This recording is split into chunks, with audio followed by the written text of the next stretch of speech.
তো কাশ্মীরি পনির বানানোর জন্য পনিরগুলো আমার রেডি করা আছে। হ্যাঁ, একদম পানি টানি ঝরিয়ে রেখেছি। পনিরগুলো এই সাইজের হয়েছে এক একটা। তো আর হচ্ছে এদিকে আলু পটল কেটে ধুয়ে পানি ঝরিয়ে রেখেছি। চলুন তাহলে রান্নাটা শুরু করে দেই। কড়াইতে তেল গরম হয়ে গেছে, এবার একে একে পনিরগুলো ভেজে তুলব। একটু গায়ে গায়ে যাতে লেগে না যায় সেদিকে খেয়াল রাখতে হবে। আস্তে আস্তে হচ্ছে উল্টে পাল্টে ভেজে নিচ্ছি পনিরগুলো। এই তো ভাজা শেষ, বেশি ভাজবো না কড়া করে। এবার হচ্ছে তুলে নিচ্ছি। আলু পটলগুলো একটু ভেজে নেব। আলুটা ভাজা শেষ, এবার দিয়ে দিচ্ছি পটলগুলো। এই যে পটলটা ভাজা শেষ, এবার তেল ঝরিয়ে তুলে রাখবো।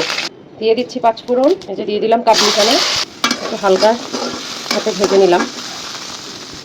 এই যে তরকারিগুলো এখন আবার দিয়ে দিলাম, একেবারে কাশ্মীরি পনিরটা সহ কষাবো যাতে করে লবণটা ভালোভাবে ঢোকে।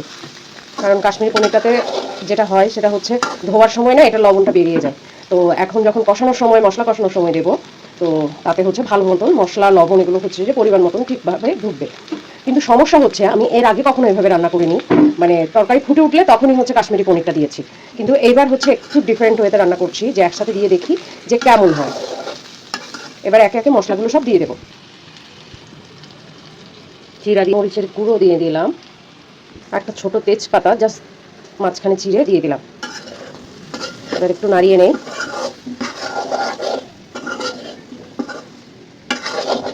আপনারা তো জানেনই আমি মশলা কষানোর সময় গরম মশলাটা দিয়ে দিই। টক দইটা দিয়ে দিচ্ছি। দিয়ে দিচ্ছি আগে থেকে পেস্ট করে রাখা বাদাম, আদা আর কাঁচামরিচ থেতো করা। ভালোভাবে মিশিয়ে নিচ্ছি মশলাগুলো। এবার দিয়ে দেব পরিমাণ মতন লবণ। আচ্ছা, আগে আমি একটু চিনি দিয়ে নিয়েছি, যেটা আমি ভিডিওতে দেখাইনি।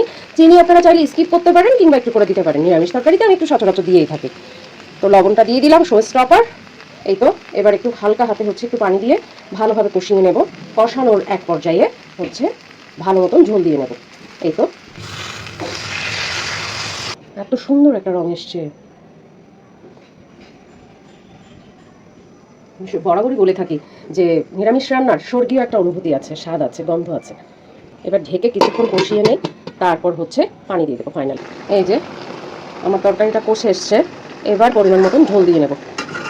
চাইলে এতটুকুতেই আপনারা এটা কষা হিসেবে সার্ভ করতে পারেন, কিন্তু যেহেতু আমি ভাত দিয়ে খাবো সেহেতু হচ্ছে ভাতের সঙ্গে তো ঝোল লাগে, তাই না? আমার কাশ্মীরি পনিরগুলো খুব অল্প পরিমাণেরই হয়েছে। এই যে ওগুলো বেশ ফুলে উঠবে আশা করি, দেখা যাক কি হয়। এই তো এবার হচ্ছে ঢেকে রান্না করে নেব। এই যে আমার কাশ্মীরি আলুর দম রেডি। টানটানা। এই যে হয়ে গেছে, এবার একটু ঘি ছড়িয়ে দিলেই কি টেস্ট রে বাবা। প্রিয়ার হেসেলের সঙ্গেই থাকুন। সেই স্বাদ।